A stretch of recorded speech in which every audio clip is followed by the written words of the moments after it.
Omugenzi yettoko Remigio nga mutuuze ku kyalo Lugalambo mu division y'e Najjembe mu district y'e Buyukwe. Poliisi etuuse mayumba g'abakozi abakolera mu kyuma kya sukali Lugazi gyesanze ng'abantu bakuŋŋaanye oluvannyuma lw'okukitegeera nti munnabwe yattiddwa omuti.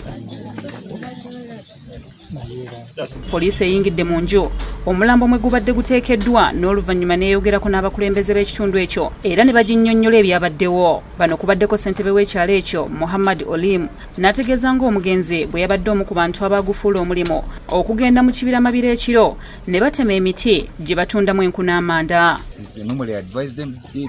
Let them do what? Stop that illegal activities.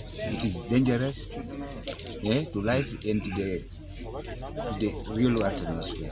Reaching there where this man was trying to burn the charcoal, he found him when he was trying to put the... So meaning he has been doing this alone in the forest? Yeah, he has been doing alone. Even spend some days and nights alone? Exactly. Poliisi era ekizudde nti emiti mingi gibadde gikwekweddwa manju ng'abagitema bagijja mu mabira. Oluvannyuma poliisi esazeewo okugenda omugenzi gy'afiiridde okukakasa ebibadde byogeddwa abatuuze si kulwa nga yattiddwa buttibwa.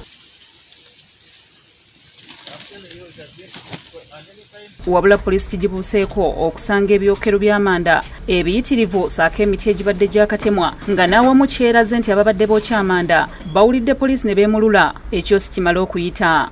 Munda mu kibira waliwo okutya nti gavumenti singa tevaayo mangu ekibira kyolekedde okusaanawo ku ngeri abantu gye balumba ekibira ekiro ne basala embaawo n'okwokya amanda. Abapoliisi balabiddwako nga baziikuula ebyokero by'amanda kyokka balemeddwa olw'obunene bw'emiti. Poliisi era etuuse ku muti ogwa Ssettoko nga muwanvu muzibu era nga kitegeerekese nti babadde basaze ebiri ogumu ne gutagwa ne basalawo okwokya ogwagudde kyokka Kibuyaga yasobodde okusuula gwe baalese batemye nga guno gwe gwagwiridde omugenzi. Mukasa Kivumbi yakusakidde eggulire lino ku lwa Bukedde TV.